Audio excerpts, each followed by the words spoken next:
السلام علیکم ورحمۃ اللہ تعالی وبرکاتہ۔ ڈاکٹر اقبال صاحب کہتے ہیں، سارے جہاں سے اچھا ہندوستاں ہمارا، ہم بلبلے ہیں اس کی یہ گلستاں ہمارا۔ مذہب نہیں سکھاتا آپس میں بیر رکھنا، ہندی ہے ہم وطن کے ہندوستاں ہمارا۔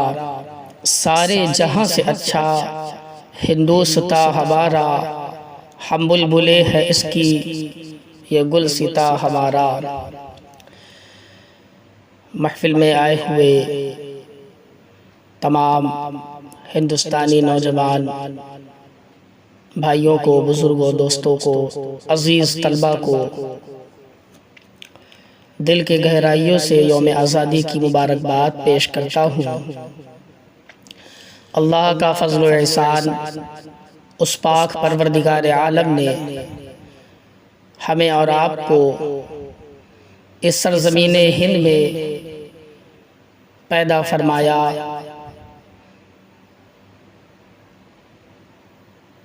کہ جس میں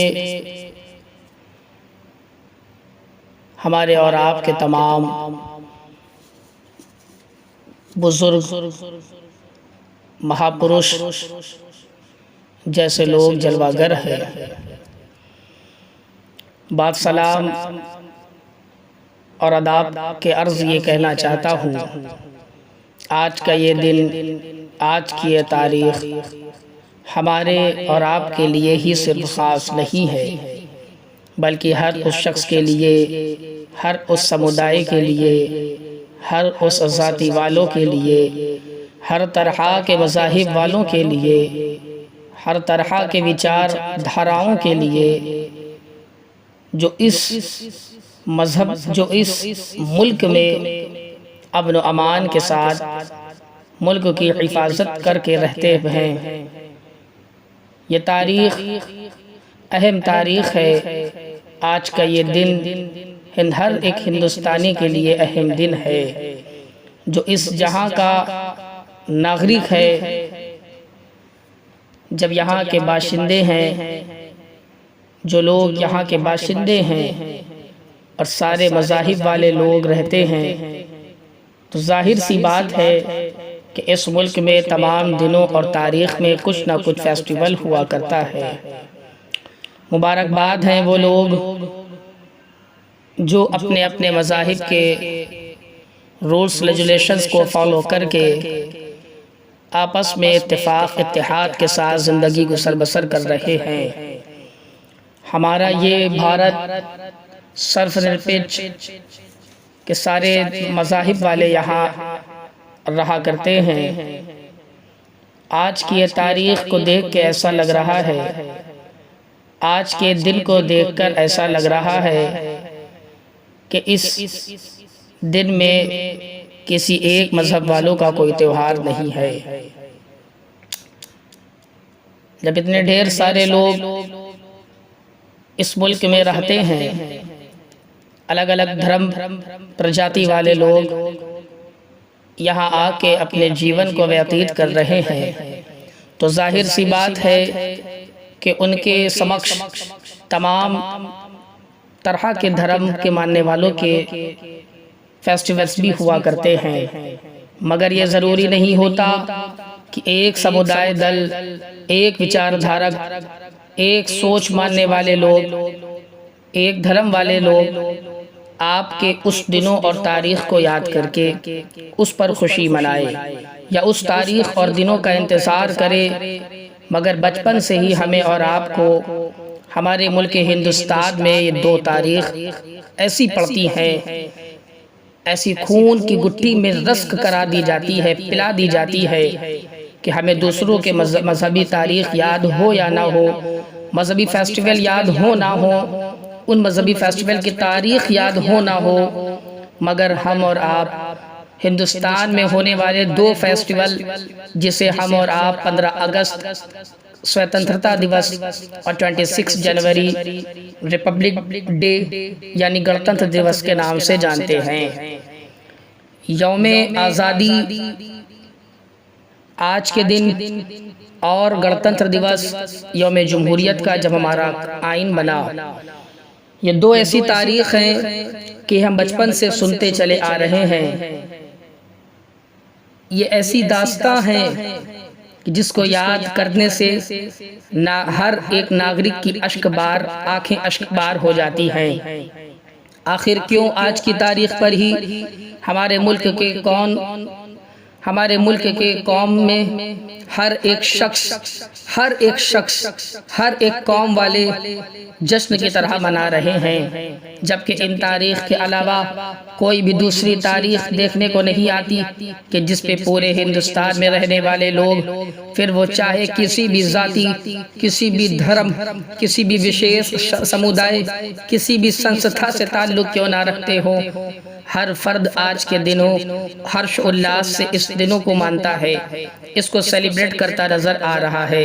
آج ہندوستان کے کونے کونے گلی کوچوں کا آپ جائزہ لیں، ہر شخص 3 رنگوں کے جھنڈے کے ساتھ خوشی کا اظہار کر رہا ہے، ہرش الاس کے ساتھ آج کے دنوں کو سیلیبریٹ کیا جا رہا ہے۔ آپ دیکھیں بہت سے ایسے تہوار ہوتے ہیں جو ہمارے مذہبی ہیں، لیکن کوئی یہ نہیں کہتا، نہ کوئی یہ نہیں کہہ سکتا کہ آؤ ہمارے ساتھ ہولی یا دیپاولی مناؤ۔ کوئی آپ سے یہ نہیں کہہ سکتا چلو آؤ میرے ساتھ کرسمس مناؤ۔ کوئی یہ نہیں کہتا کہ ہمارے ساتھ عید یا بقرعید مناؤ۔ کوئی آپ کے اوپر سوچ تھوپ نہیں سکتا، اپنا تہوار منانے کی بات نہیں کر سکتا۔ جس کو منانا ہے، جس کا تہوار، وہ اپنے اپنے لحاظ سے مناتا ہے، اور منانا بھی چاہیے، کیونکہ ہمارا بھارت سرو نرپیکش بھارت ہے۔ وہ تہوار ایسا بھی دیکھا گیا ہے ہمارے ہندوستان میں جسے ہم گنتنتر دیوس اور سوتنترتا دیوس کے نام سے جانتے ہیں۔ یہ دو تہوار ایسے ہیں کہ جس کے بغیر کسی بھید بھاؤ کے ستیہ ہر سمودائے دل اس جشن میں خود ابھرتا نظر آتا ہے۔ کیوں آخر ایسا ہوتا ہے؟ کیونکہ اس ملک کو آزاد کرانے میں کسی ایک دھرم جاتی کا ہاتھ نہیں ہے، بلکہ یہاں کے بسنے والے سارے ہندوستانی کا ہاتھ ہے۔ اسی لیے ڈاکٹر اقبال یہ کہتے ہیں لوگوں سے، سارے جہاں سے اچھا ہندوستاں ہمارا۔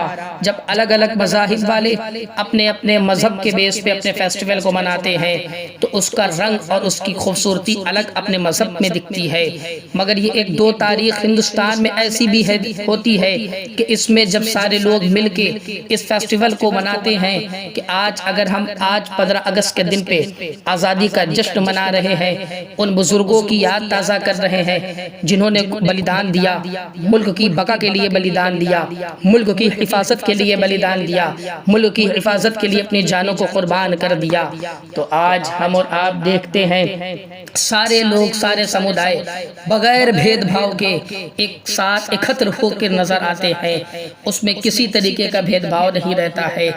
علامہ اقبال نے، ڈاکٹر اقبال نے اسی کی خوبصورتی کا اظہار کرتے ہوئے کہا، سارے جہاں سے اچھا ہندوستاں ہمارا، ہم بلبلیں ہیں اس کی یہ گلستاں ہمارا۔ مذہب نہیں سکھاتا آپس میں بیر رکھنا، ہندی ہے ہم وطن ہیں ہندوستاں ہمارا۔ جس ملک میں ہم اور آپ رہتے ہیں یہ کسی زمانے میں تن کے گورے من کے کالے انگریزوں کے قبضے میں تھی۔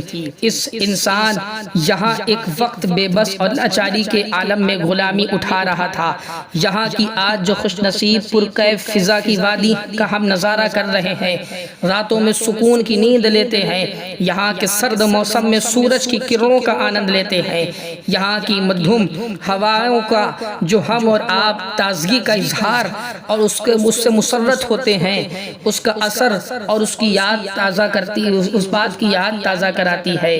تو یہ سب آج ان مہاپرشوں کا، آج ان بزرگوں کی قربانی کا نتیجہ ہے، ورنہ ایک وقت ایسا بھی زمین و فلک نے ایسا بھی دیکھا کہ جب یہاں لوگوں کے ہاتھوں میں بیڑیاں ڈالی گئی، یہاں پرکھوں کے خون اور پسینے کو نچوڑ کر ان سے جانوروں جیسا سلوک کیا گیا، نوجوانوں کو مشینروں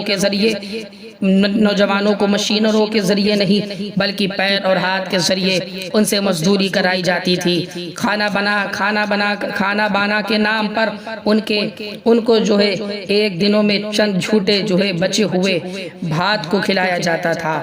ہر جگہ ہمارے ملک کے علاقے میں ظلم و ستم کا پہاڑ بویا جا رہا تھا۔ یہ سب آج سے 75 سال پہلے تک کے ہوتا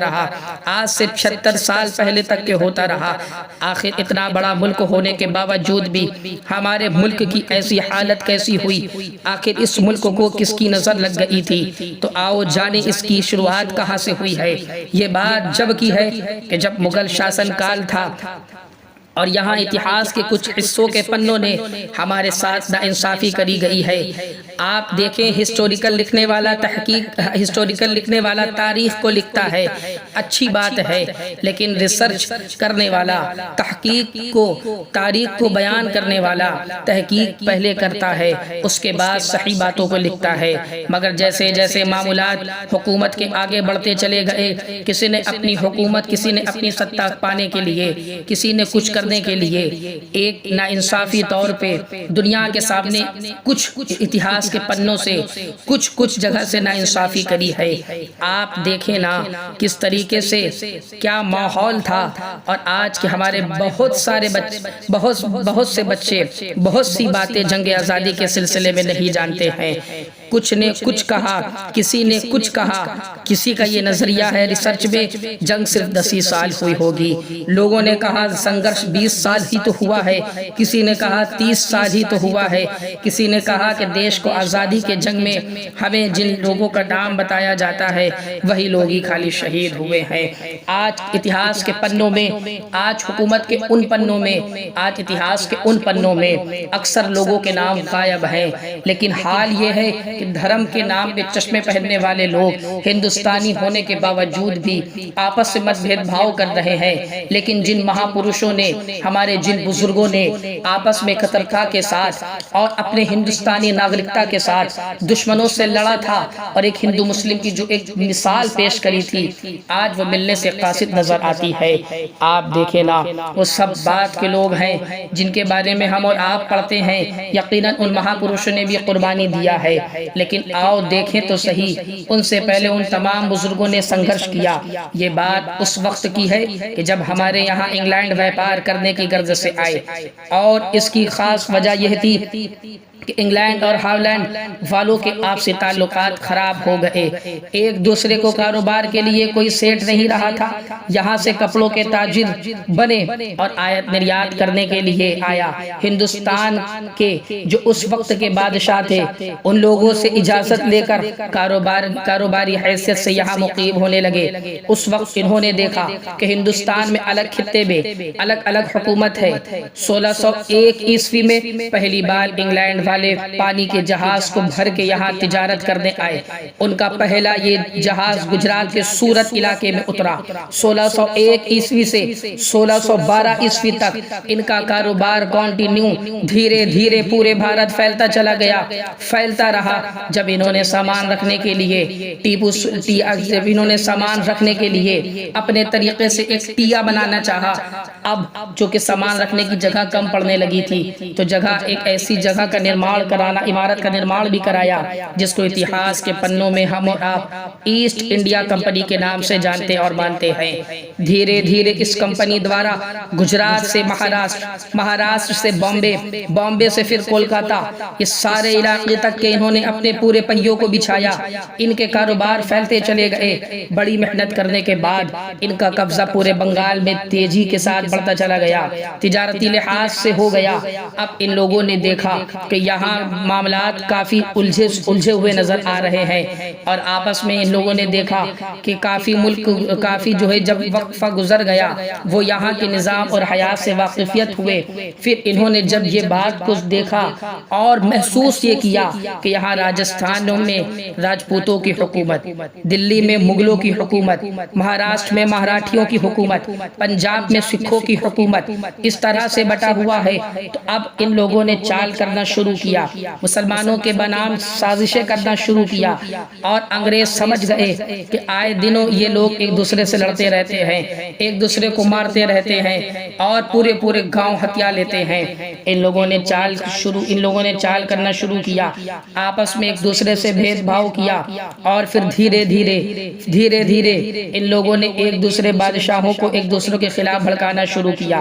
پھر کیا تھا، بڑی سے بڑی جنگیں ہوئی، ایک دوسرے کے ذریعے پرجا کو ہلاک کروا دیا گیا اور طاقت کو کمزور کروا دیا گیا۔ پوری کی پوری پرجا کو جب ہلاکت میں ڈال دیا گیا، بادشاہ اکیلے بچ جایا کرتے تھے، ان کی ریاست کو لوٹا جاتا تھا۔ 1707 عیسوی تک یہ دھیرے دھیرے آتنک مچاتے رہے، لیکن 1707 عیسوی تک میں جب بادشاہ اورنگزیب کی وفات ہو گئی، تب جس جہاز سے یہ بھارت میں جہاز سے سامان لایا کرتے تھے، اسی جہاز سے ہتھیار لانے لگے، اور اب ان کی ناپاک سازشیں ابھرتی چلی گئیں۔ جب یہ فوج کے ذریعے، ہتھیار کے ذریعے طاقت والے ہوئے، تب انہوں نے پوری تیاری کری۔ جب انہوں نے پوری تیاری کی اور انہوں نے پہلا حملہ کولکاتہ میں کیا، بنگال میں کیا، کولکاتہ کے بعد بنگال میں کیا۔ اس وقت نواب سراج الدولہ کے نانا کی حکومت تھی، وہ انتن کے گورے من کے کالوں کی سازش اچھی طرح سے واقف ہو گئے، پنپ گئے۔ اسی وقت انہوں نے ان لوگوں کے خلاف اگر کوئی جنگ لڑ رہا تھا تو وہ نواب سراج الدولہ تھے۔ آپ دیکھیں ابھی بعد والے لوگ تو پیدا بھی نہیں ہوئے ہیں کہ جنگ شروع ہوتی چلی گئی ہے۔ نواب سراج الدولہ کے جو ہے نانا ہیں جو جنگ لڑ رہے ہیں، جو 1754 میں ان کو ہرا دیتے ہیں، اور پھر ان انگریزوں نے 1754 کے بعد 1757 پر پھر بنگال پر حملہ کیا، جو اسی میں پلاسی کی جنگ بھی ہوئی، ان کا ایک کو بھی ہرا دیا۔ پھر ان ہرانے کے بعد جس کے بعد ان کے ایک جو ہے غلام تھا، وزیر تھا، جن کا غالباً مرزا جعفر تھا نام، اس نے غداری کی، انگریزوں سے مل کر، اور نواب سراج الدولہ کو بھی ہرا دیا، اور پھر بنگال پر قابض ہو گئے۔ ابھی سراج الدولہ کے نانا کا انتقال ہوا، اس جنگ میں شہید ہوئے۔ پھر اس کے بعد انگریزوں کے خلاف لڑنے والے خود سراج الدولہ بھی شہید ہو گئے ان کے وزیر کے ذریعے۔ اور اب دیکھیں جنگ پہ معاملات شروع ہو رہے ہیں۔ عوام جب آپ دیکھیں نا کہ اس طریقے سے قربانیاں شروع ہوتی چلی جا رہی ہے، یہاں قربانی کے لیے مسلم سماج کی طرف سے قربانی شروع ہو گئی۔ پھر بنگال کے اندر 2 لاکھ علماء کو شہید کر دیا گیا، کہ جب اتنا علماء کو شہید کیا گیا، دلی کی جامع مسجد سے لے کر سرہند تک کے راستے میں جو درخت راستے میں پڑتے تھے، ہر درخت کے اوپر 6 علماء کی جو ہے کٹے ہوئے سروں کو الٹا لٹکایا ہوا رہتے تھے۔ اس طریقے سے وہ لوگوں نے ظلم و شدت کے پہاڑ بوئے۔ ان کا یہ نظریہ تھا اگر علماء کو شہید کر دیا جائے گا، آواز حق کو بلند کرنے والا کوئی نہیں بچے گا۔ دھیرے دھیرے ان لوگوں نے یہ ظلم و ستم کو اور عروج بخشا اور لوگوں پہ ظلم کیا۔ جب علماء اتنے شہید ہوئے ہوں گے تو ذرا سوچو عوام کتنے شہید ہوئے ہوں گے۔ اللہ اکبر۔ اتنا ہی نہیں، آپ دیکھیں نا تاریخ کے پنوں نے انصاف نہ کیا۔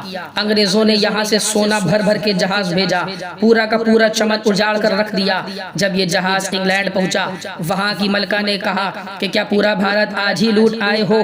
کہا کہ نہیں، یہ تو بھارت کا ایک حصہ ہے، اس لیے ہمارے ملک کو سونے کی چڑیا اسی لیے کہا جاتا تھا۔ بنگال کے قبضے کے بعد ان لوگوں نے اپنے آتنک کو خوب زور دیا۔ پھر کیا تھا، پورے ہندوستان پر قابض ہو گئے۔ اور اتنا ہی نہیں، جب پورے ہندوستان پر یہ لوگ قابض ہو گئے، میسور کا سلطان نصرت فتح علی خان جناب ٹیپو سلطان نے انتن کے گورے بن کے کالوں کو منہ توڑ جواب دیا۔ ٹیپو سلطان سے 4 جنگیں ہوئی ہیں۔ 1782 میں انہوں نے جنگ کری، 1783 میں انہوں نے جنگ کری، 1784 میں انہوں نے جنگ کری۔ پھر لاسٹ جنگ جو ان کی ہوئی 1792 عیسوی میں، انہی کے شاسک نے ان کے ساتھ غداری کی۔ پھر کیا تھا، انگریزوں نے ان کے دونوں شہزادوں کو بھی مار ڈالا۔ 1795 عیسوی سے پہلے تک کے 1795 عیسوی سے پہلے تک کے وہی ٹیپو سلطان خوب لڑتا رہا۔ نہ جانے کتنے انگریزوں کی لاش کو دھوتا گیا، مولی گاجر کے طریقے مولی گاجر کے طریقے ان ظالموں کے، ان جو ہے تن کے گورے من کے کالے ناپاک لوگوں کے سر کو تن سے جدا کرتا چلا گیا اپنے ملک کی حفاظت کے لیے، اپنے ملک کی بقا کے لیے۔ اور پھر دیکھیں اتنا ہی نہیں، دنیا والے ذرا دیکھیں ہندوستان کے شیر کو ہم نے بندی بنا لیا۔ یہ کس نے کہا کہ جب ان کے بھی جو ہے ٹیپو سلطان کے لڑتے لڑتے ان کے بھی وزیر نے جو ہے دھوکہ دیا، اس سن میں مرزا صادق کی جو ہے غداری سے ٹیپو سلطان کو انگریزی نے بندی بنایا۔ پھر یہ اعلان کیا کہ اے دنیا والوں ذرا دیکھو ہندوستان کے شیر کو ہم نے بندی بنا لیا۔ یہ کوئی اعلان کرنے والا کوئی دوسرا نہیں بلکہ اعلان کا نعرہ لگانے والا ایک غیر ہے، ایک جو ہے انگریز ہے، وہ کہہ رہا ہے ہندوستان کا شیر کو ہم نے بندی بنا لیا۔ تاریخ کے پنوں میں ٹیپو سلطان کا نام جس سنہرے الفاظوں سے لکھا جاتا ہے وہ یوں ہی نہیں لکھا جاتا ہے۔ ایک ایسے عظیم شاسک تھے، ایک ایسے نصرت فتح علی خان تھے کہ جن کی جو ہے پکار سے، جن کی دہاڑ سے انگریز لرزتے تھے، جن کی تلوار چلانے سے لوگ لرزتے تھے۔ ٹیپو سلطان کے اوپر قدموں کو رکھا، اس کے لارڈ ہٹ جو تھا اس کے لیڈر نے ان کے سینے پر قدم کو رکھ کے یہ بات بولا۔ اس وقت بھی ٹیپو سلطان نے کہا، اس بات بولا کہ اے ٹیپو سلطان اگر تم یہ چاہتے ہو کہ ہم تمہاری جان کو بخش دیں تو چلو ہمارے گینگ میں شامل ہو جاؤ، یقیناً تم ایک اچھے لڑنے والے ہو لہذا تم ہمارے ساتھ رہو اور یقیناً ہم تمہیں عالی مقام دیں گے۔ ٹیپو سلطان نے کہا کیسی بات کرتے ہو، ہم اس مٹی سے پیدا ہوئے ہیں، یہ ہمارا مادر وطن ہے، ہم کیا اس کے ساتھ غداری کریں گے اور تم جیسے جاہلوں کے ساتھ اور تم جیسے لوگوں کے ساتھ ہم شریک ہوں گے؟ ہرگز نہیں۔ اس وقت بھی ٹیپو سلطان نے کہا میرے خون کا قطرہ بہا دیا جائے پھر بھی ہم اپنے وطن سے غداری نہیں کر سکتے۔ جب ان کو شہید کر دیا گیا تو انگلینڈ کا بڑا افسر ہارڈ آتا ہے اور کہتا ہے کہ سنو آج سے ہندوستان ہمارا ہے، آج سے ہندوستان ہمارا ہے۔ جب لوگوں تک یہ بات پہنچی تو عالم ہندوستان میں ایک ماتم سا چھا گیا تھا۔ 1800 عیسوی کے بعد 1803 عیسوی میں انہوں نے دہلی پر حملہ کیا، وہاں کے آخری بادشاہ بہادر شاہ ظفر انہوں نے تلوار کو ڈال دیا اور بولا کہ جب اب جنگ نہیں، بادشاہ اکثر زیادہ اپنے آرام کے پجاری ہوتے تھے۔ باقاعدہ طور پر ایک معاہدہ، ایک لیٹر پیڈ کے ذریعے معاہدہ طے ہوا کہ بادشاہ آپ ہی رہیں گے مگر حاکم ہم رہیں گے، ہم پورے طریقے سے ہندوستان چلائیں گے، لہذا جاؤ اپنی زندگی سکون سے گزارو۔ پھر ان ظالموں نے انڈیا کے دلی کو اپنا سلطنت بنایا۔ اب جب دارالسلطنت ان کے قبضے میں آ گیا، دلی کا وہ دارالمرکز ان کے قبضے میں آ گیا، دیکھتے ہی دیکھتے ہندوستان اور باضابطہ قابض ہو گئے، ہندوستان کے اوپر یہ قابض ہو گئے۔ اب کسی کو زور نہیں ہے، اب کسی کو زور نہیں رہا اور یہ ظلم کرتے رہے، کوئی ان کی بات نہیں مانتا تو اس کو یہ قتل کروا دیتے۔ 1803 عیسوی میں انہوں نے خوب خون ریزی کی۔ شاہ عبدالحق محدث دہلوی کے بیٹے شاہ عبدالعزیز نے ایسے فتوے دیے کہ لوگوں کے ذہن میں یہ بات آ گئی کہ اب ان لوگوں کے خلاف، انگریزوں کے خلاف جہاد کرنا واجب ہے۔ انہوں نے اس دور میں فتوے بازی کی کہ جب کوئی حق بولنے کے لیے تیار نہ تھا، اگر کوئی انگریزوں کے خلاف ہلکا سا بھی بولتا تھا، کبھی کوئی وہ کالی پانی کی سزا دیتے تھے، کبھی بیڑیوں کے ذریعے بھوکا رکھ کے مار دیا کرتے تھے، کبھی کھوپڑیوں میں پوری بندوق کی گولی اڑا دیا کرتے تھے۔ اس وقت اگر فتویٰ دینے والے کی ذات ہے تو وہ شیخ محدث دہلوی علیہ رحمہ کے بیٹے شاہ عبدالعزیز نے ایسے فتوے دیے جس سے مسلمانوں کے اندر یہ جاگرکتا پیدا ہونے لگی۔ اب انگریزوں کے خلاف ہمیں اور آپ کو لڑنا ہوگا، جہاد کرنا ہوگا۔ ابھی تو لوگ پیدا ہی نہیں ہوئے ہیں اور دیکھیں نا کس طریقے سے معاملات آگے رہے۔ انہوں نے اس دور میں فتوے بازی کی کہ جب کوئی حق بولنے کے لیے تیار نہ تھا، کسی سے کوئی کچھ کہہ نہیں پا رہا تھا، کیونکہ یہ خبر جب انگریز کے افسران تک پہنچتی تو یہ لوگ اس کو جو ہے کالے پانی کی سزا دیتے تھے۔ اس وقت ان کے ساتھی اور یہ 1824 عیسوی تک ان کے یہاں سے بھگانے کے لیے جد و جہد کرتے رہے، ہندوستان سے ان کو بھگانے کے لیے جد و جہد کرتے رہے۔ اسی سن میں ان کا انتقال ہو گیا اور ان کے دونوں شاگرد جی جان سے محنت کرتے رہے اور پنجاب کے کوٹ میں ان کو بھی کالے پانی کی سزا ان انگریزوں نے سنا دیا۔ دیکھیے قربانی ہوتی چلی جا رہی ہے، یہ ہندوستان کی بقا کے لیے یہی تو قربانی ہو رہی ہے. کس طریقے سے وہ ظالم ان لوگوں کو پکڑ پکڑ کے ڈھونڈ کے مارا کرتے تھے تاکہ یہ عوام میں جاگرکتا پیدا نہ کرے. انگریز اپنا دشمن اگر مسلم سماج میں کسی کو سمجھتے تھے تو وہ کسی اور کو نہیں بلکہ علماء کی جماعت کو سمجھتے تھے اور اس طریقے سے جو ہے لیڈروں کو سمجھتے تھے. اور پھر دیکھیں اتنا ہی نہیں، ایسا دردناک منظر ہندوستان کا ہوتا چلا گیا کہ لوگ ہندوستان کو اجڑا چمن کہہ رہے تھے. لوگوں کا رہنا دشوار ہو گیا تھا اس جو ہے عالم میں ہر طرح سے لوگ العطش کی صدا بھی بلند کر رہے تھے. کوئی ایسا آئے جو جہاد کی بات کرے، جنگ کا اعلان کرے. اتہاس کے پنوں نے انصاف نہ کیا، کبھی کسی نے کوئی بات کری ہے. آپ دیکھیں نا، آزادی کا پہلے فتوے دینے والے کوئی اور نہیں ہے بلکہ علامہ فضل حق خیر آبادی ہیں، جنہوں نے 1857 عیسوی میں جو پہلا فتویٰ دیا. ان کے فتوے سے پورے ملک بھر میں چنگاری لگ گئی، لوگ ایک دوسرے کو سمجھانے لگے. ایسا اثر ہوا کہ مدرسوں نے اپنی درسگاہوں کو چھوڑ دیا تو کسی نے اپنے گھر کو چھوڑ دیا. سب کے سب نکل پڑے. کوئی یہ نعرہ دے کر لوگوں کو اکٹھا کر رہا تھا، دلی چلو. کوئی یہ کہہ رہا تھا کہ دیش ہمارا ہے. کوئی جو ہے لوگوں کے اندر جوش دلا رہا تھا. بھگت سنگھ جیسے لوگ کہہ رہے ہیں، بعد میں کہہ رہے انقلاب زندہ باد. اب لوگوں میں ایک ہی دھن سوار ہو گئی تھی کہ کچھ بھی کر کے انگریزوں کو بھگانا ہے. یہ وہ عظیم نام ہیں جنہوں نے دیش کے کونے کونے فتوے کو پہنچایا. ولایت علی اور عنایت علی ان کو ڈھونڈ کر ان کو اغوا کر لیا گیا. یہی لوگ تھے جو بات کو پھیلا رہے تھے کہ جہاد اب انگریزوں کے خلاف ہمیں اور آپ کو مل کے کرتا ہے. اور ان کو بھی پھانسی کی سزا سنا دی گئی. کبھی کوئی مارا جا رہا ہے، کبھی کوئی مارا جا رہا ہے، کبھی کسی کو تکلیف ہو رہی ہے. پھر بھی یہاں بسنے والا ہر آدمی جنگ آزادی میں حصہ لے رہا ہے. وہ کسی بھی مذہب کا ماننے والا ہو، وہ کسی بھی فرقے کا ماننے والا ہو، وہ کسی بھی جو ہے دھرم جاتی سمپردائی کا ماننے والا ہو. ہر طریقے سے لوگ یہاں اس میں حصہ لے رہے ہیں. جو یہ کہتے ہیں کہ صرف میرا ہی بلیدان ہے، یہ ہمارا ہی بھارت ہے، لہٰذا ان کو پاکستان چلے جانا چاہیے یا ان کو اس جگہ سے چلے جانا چاہیے. ارے پیارے، یہ تمہاری باتیں بے بنیادی ہیں. ذرا مذہب کے چشمے کو ہٹاؤ، دھرم کے چشمے کو اپنے آنکھوں سے ہٹاؤ اور محبت بھری نگاہوں سے ذرا اتہاس کے پنے کو پڑھو. پھر تمہیں ہمارے بزرگوں نے جو قربانیاں دی ہیں ان کی حقیقت معلوم چلے گی اور اسی کے پیش نظر اپنے دل سے فیصلہ کرو کہ جو تم آج زہر گھول رہے ہو کیا یہ صحیح ہے. یا ڈاکٹر جو ہے راحت اندوری صاحب جو کہتے تھے کہ سبھی کا خون ہے شامل یہاں کی مٹی میں، کسی کے باپ کا ہندوستان تھوڑی ہے. آپ دیکھیں غدر کا واقعہ بھی پیش ہوا. 1857 عیسوی کی کرانتی کو بھی کوئی نہیں بھلا پائے گا. نئے نعروں کا ایجاد کیا گیا. ہم یہ نہیں کہتے کہ صرف ایک سمودائے دل نے یہاں ہم نے ہی جو ہے دیش کو آزاد کیا ہے. نہیں. جہاں ایک طرف نیتا جی سبھاش چندر بوس ہیں، وہاں لوگوں کو ساموہک طور پر انگریزوں کے خلاف بھاشن دیا تو دوسری طرف نیتا جی سبھاش، دوسری طرف علامہ فضل حق خیر آبادی ہیں جو مدرسے سے فتوے دے کے جہاد کا انگریزوں کے خلاف فتوے دے رہے ہیں.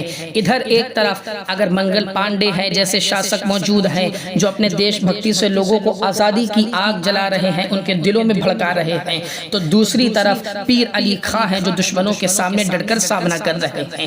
اگر ادھر ایک طرف بال گنگادھر تلک جی ہیں جو قلم کے ذریعے لوگوں میں جاگرکتا پیدا کرتے ہیں، تو ادھر دوسری طرف ستیہ گرہ آندولن میں اس کو آگے بڑھانے کے لیے وہ جیل بھی جا رہے ہیں. اگر ادھر ایک طرف بابو کنور صاحب نے 1857 عیسوی میں بھارتی سوتنترتا میں اپنے وجود کو کردار کو نبھایا، تو ادھر دوسری طرف بہادر شاہ ظفر بھی اپنے ضعیفی کی جو ہے حالات میں انگریزوں کو خدرنے لگے. ادھر ایک طرف اگر بھگت سنگھ نعرہ لگا رہے ہیں انقلاب زندہ باد، ادھر جو ہے کسی نے نعرہ یہ لگایا کہ آرام حرام ہے، تو دوسری طرف جو ہے یہ نعرہ اپنے وقت کے ٹیپو سلطان نے پہلے ہی قربانی کو پیش کیا جو ان کی غلامی سے ہمیں آزاد دلاتے ہوئے شہید ہو رہے ہیں. ادھر ایک طرف مہاراڑا پرتاپ ہیں جو گھاس کی روٹیاں کھا کھا کر دشمنوں سے لڑ رہے ہیں، تو ادھر دوسری طرف اشفاق اللہ خان ہیں جو گفاہوں میں چھپ کر چنے چبا کر دشمنوں کا سامنا کر رہے ہیں. اگر ادھر ایک طرف جھانسی کی رانی خوب لڑی مردانی ہے تو ادھر دوسری طرف بیگم حضرت ممتاز محل جیسی عظیم خاتون ہیں جنہوں نے ہاتھوں کی چوڑیوں کو توڑ کر دشمنوں کا سامنا کیا۔ پھر الزام یہ لگایا جاتا ہے کہ ہم نے تو کچھ کیا ہی نہیں ہے، یا فلاں دل نے تو کچھ کیا ہی نہیں ہے۔ پیارے نہیں، جب وقت پڑا گلستہ پہ تو خون ہم نے دیا، جب بہار آئی تو کہتے ہیں تمہارا کام نہیں۔ افسوس اسی بات کا ہوتا ہے کہ آج جو آپسی بد بھاؤ کو بڑھاوا دیا جا رہا ہے اور آپسی جو ہے تعلقات کو ختم کیا جا رہا ہے، نہیں پیارے، ہمارے اقبال نے تو ہمیں سکھایا تھا کہ مذہب نہیں سکھاتا آپس میں بیر رکھنا۔ آپ باہر والوں کے معاملات دیکھیں، آپ کسی سے پوچھیں کہ ذرا بتاؤ امریکہ کیوں مشہور ہے، سامنے والا جواب دے گا امریکہ میں اسٹیچو آف لبرٹی ہے جس کی وجہ سے امریکہ مشہور ہے۔ آپ چین والوں سے پوچھیں چین کیوں مشہور ہے، لوگ جواب دیں گے چینی دیوار ہے اس لیے چین مشہور ہے۔ آپ لندن والوں سے پوچھیں لندن کیوں مشہور ہے، آپ کہیں گے کہ لندن آف دا برج وہاں ہے اس لیے لندن اپنی جو عمارات پہ مشہور ہے۔ اسی طریقے سے تمام ایسے ملک ہیں جو اپنے کہیں جو ہے ویپار کی وجہ سے مشہور ہیں، کوئی اپنے جو ہے عمارات کی وجہ سے مشہور ہیں، لیکن قربان جاؤ جس ملک میں ہم اور آپ یہاں پلتے بڑھتے ہیں، ہمارا ملک اور آپ کو اگر ہماری پہچان بنتی ہے تو ہماری کسی عمارت کی وجہ سے نہیں۔ ہاں یہاں تاج محل تو ضرور ہے، ہاں یہاں جو ہے بڑے بڑے قطب مینار جیسی عمارت تو ضرور ہے، ہاں یہاں دلی کا ایک لال قلعہ جامع مسجد تو ضرور ہے، مگر یقین جانو کہ یہاں ہمارے ملک میں ہم عمارت کی وجہ سے مشہور نہیں، ہم اس ملک میں ہم کسی وجہ سے ہم کسی لوگوں کی وجہ سے مشہور نہیں، ہم اس ملک میں ہم کسی جو ہے آپسی ویپار کی وجہ سے مشہور نہیں، بلکہ آپ باہر والوں سے پوچھیں کہ ہمارا جو ہے نام کیوں لیا جاتا ہے تو سامنے والا کہتا ہے اس کی وجہ یہ ہے کہ آپ کے ملک میں سارے ماننے والے لوگ، سرو نرپکش بھارت ہے، سارے مذاہب والے لوگ یہاں رہتے ہیں اور سارے مذاہب والے ایک دوسرے کا آدر کرتے ہیں، اس لیے ہمارا مذہب ہندو مسلم ایکتا کے نام پہ مشہور ہے۔